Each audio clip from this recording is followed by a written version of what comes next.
আসসালামু আলাইকুম, welcome to my channel yummy food fusion.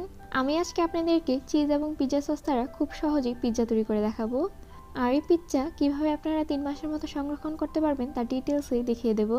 চলুন দেখে নেওয়া যাক কীভাবে খুব সহজেই দারুণ মজার পিৎজা তৈরি করতে হয়। প্রথমেই একটা পাত্রে 1.5 কাপ পরিমাণ ময়দা নিয়ে নিচ্ছি। এর সাথে হাফ চা চামচের চাইতে কিছুটা কম দিয়ে দিচ্ছি লবণ। এখন এই ময়দা এবং লবণ খুব ভালোভাবে একসাথে মিশিয়ে নিচ্ছি। মিশিয়ে নেওয়া হয়ে গেলে এর মধ্যে 2 টেবিল চামচ চিনি এবং হাফ টেবিল চামচ ইস্ট দিয়ে দিচ্ছি। ইস্ট এবং চিনি ময়দার সাথে খুব ভালোভাবে মিশিয়ে নিচ্ছি। মিশিয়ে নেওয়া হয়ে গেছে, এখন এর মধ্যে অল্প অল্প করে পানি দিয়ে নরম একটা ডো তৈরি করে নেব।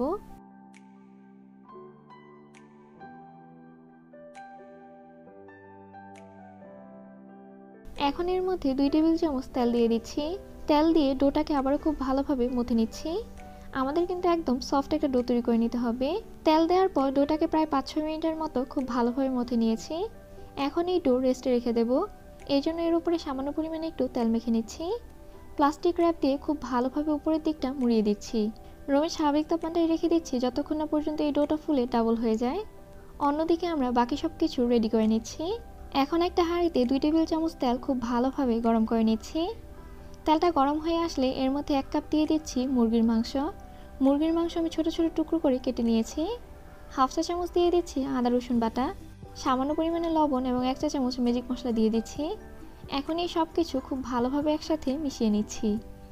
মিশিয়ে নেওয়া হয়ে গেলে এখন এর মধ্যে সামান্য পরিমাণে একটু পানি দিয়ে দিচ্ছি, যাতে এই মুরগির মাংসটা খুব ভালোভাবে সিদ্ধ হয়ে আসে। মুরগির মাংসটা যখন সিদ্ধ হওয়ার পর এরকম তেল বের হয়ে যাবে তখন চুলা থেকে নামিয়ে নিচ্ছি। এখন অন্য একটা পাত্রে 1 কাপ পরিমাণ মাশরুম নিয়ে নিচ্ছি। আর মাশরুম আমি এইরকম পাতলা করে কেটে নিয়েছি। এখন এর মধ্যে 1/4 চা চামচ লবণ এবং 1/4 চা চামচ মরিচের গুঁড়া দিয়ে দিচ্ছি। হাফ চা চামচ দিয়ে দিচ্ছি আদা রসুন বাটা, হাফ চা চামচের মতো দিয়ে দিচ্ছি ম্যাজিক মশলা। এখন এই সব কিছু খুব ভালোভাবে একসাথে মিশিয়ে নিচ্ছি। মিশিয়ে নেওয়া হয়ে গেলে এখন এই মাশরুম ভেজে নেব। একটা হাঁড়িতে 1 টেবিল চামচ তেল খুব ভালোভাবে গরম করে নিয়েছি। এখন এর মধ্যে মাশরুম দিয়ে 4-5 মিনিটের মতো মিডিয়াম আঁচে খুব ভালোভাবে ভেজে নিচ্ছি। ভেজে নেওয়া হয়ে গেছে, এখন এই মাশরুম তুলে নিচ্ছি। আজকের এই পিৎজাতে আমি কোনো চিজ ব্যবহার করব না, হোয়াইট সস দিয়ে আজকের এই পিৎজাটা তৈরি করে নেব। হোয়াইট সস তৈরির জন্য 1 টেবিল চামচ বাটার খুব ভালোভাবে গরম করে নিচ্ছি। বাটারটা গরম হয়ে আসলে এখন এর মধ্যে হাফ টেবিল চামচ ময়দা দিয়ে দিচ্ছি। একদম লো হিটে 2-3 মিনিটের মতো খুব ভালোভাবে ভেজে নিচ্ছি।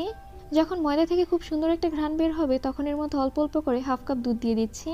দুধটা দিয়ে খুব ভালোভাবে কিন্তু নেড়ে নিতে হবে, যাতে কোনো ধরনের দলা না পাকিয়ে যায়।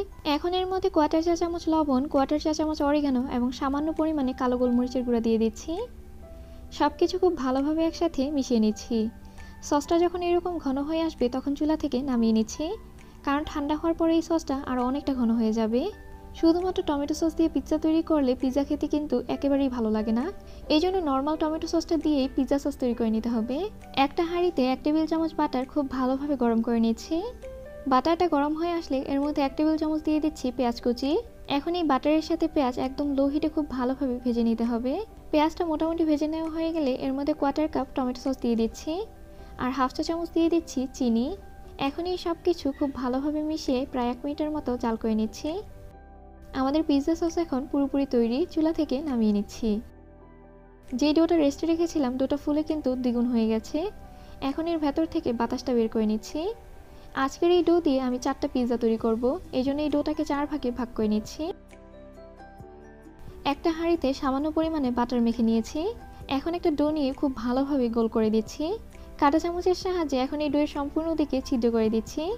এখন পিৎজার এই বেসটাকে 80% কুক করে নিতে হবে। এই জন্য চুলার উপরে রেখে 2 দিক থেকে 2 মিনিট 2 মিনিট 4 মিনিট কুক করে নিচ্ছি। একই রকমভাবে সবগুলো পিৎজার বেস করে নিতে হবে। এখন এর উপরে ঠান্ডা হওয়ার পর প্রথমেই এর নিচে একটা প্লাস্টিক র্যাপ দিয়ে নিয়েছি। এখন এর উপরে প্রথমেই দিয়ে দিচ্ছি পিৎজা সস। চামচের সাহায্যে সসটা খুব ভালোভাবে চারদিকে সমান করে দিচ্ছি। এখন এর উপরে সামান্য পরিমাণে দিয়ে দিচ্ছি আমাদের তৈরি করে নেওয়া হোয়াইট সস। আর এই পর্যায়ে সব কিছুই কিন্তু রুমের স্বাভাবিক তাপমাত্রায় রয়েছে। এখন এর উপরে আমাদের ভেজে নেওয়া মুরগির মাংস এবং মাশরুম দিয়ে দিচ্ছি। এখন এর উপরে আবারও কিছুটা হোয়াইট সস দিয়ে দিচ্ছি। সবশেষে এর উপরে ব্ল্যাক অলিভ দিয়ে দিচ্ছি। আপনাদের কাছে ব্ল্যাক অলিভ না থাকলে নাও ব্যবহার করতে পারেন, কোনো সমস্যা নেই। এখন প্লাস্টিক র্যাপ দিয়ে এর উপরের দিকটা খুব ভালোভাবে মুড়িয়ে নিচ্ছি, যাতে এর মধ্যে কোনো বাতাস না যেতে পারে। এখন এই পিৎজা ফ্রিজে ডিপে রেখে দিচ্ছি। ফ্রিজের ডিপে এই পিৎজা 2 থেকে 3 মাসের মতো একদম ঠিক থাকবে। আমি শুধুমাত্র 4টা পিৎজা তৈরি করে রাখছি, আপনারা চাইলে আরও অনেক বেশি পরিমাণে তৈরি করে রেখে দিতে পারেন। আর পরবর্তীতে এই পিৎজা আপনারা কীভাবে বেক করবেন আমি আপনাদেরকে ডিটেলসে দেখিয়ে দিচ্ছি।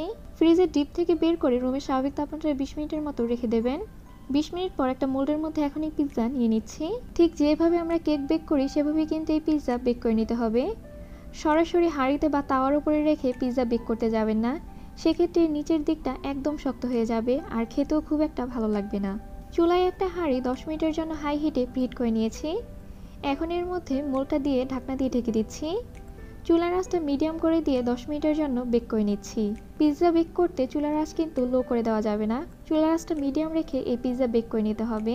আর এর মধ্যে সব কিছুই কিন্তু আমাদের কুক করা, এই জন্য এটা বেক হতে খুব বেশি একটা কিন্তু সময় লাগবে না। উপর দিকে যখন এরকম বাবলসের মতো দেখতে পারবেন তখন বুঝতে পারবেন এই পিৎজা বেক করে নেওয়া হয়ে গেছে। দেখলেন তো চিজ, পিৎজা সস ছাড়া কত সহজে পিৎজা তৈরি করা যায়। আশা করি আমার আজকের এই সহজ পিৎজার রেসিপি আপনাদের কাছে ভালো লেগেছে। ভালো লেগে থাকলে প্লিজ আমার চ্যানেলটা সাবস্ক্রাইব করবেন। আর যারা সাবস্ক্রাইব করেছেন তাদেরকে অসংখ্য ধন্যবাদ।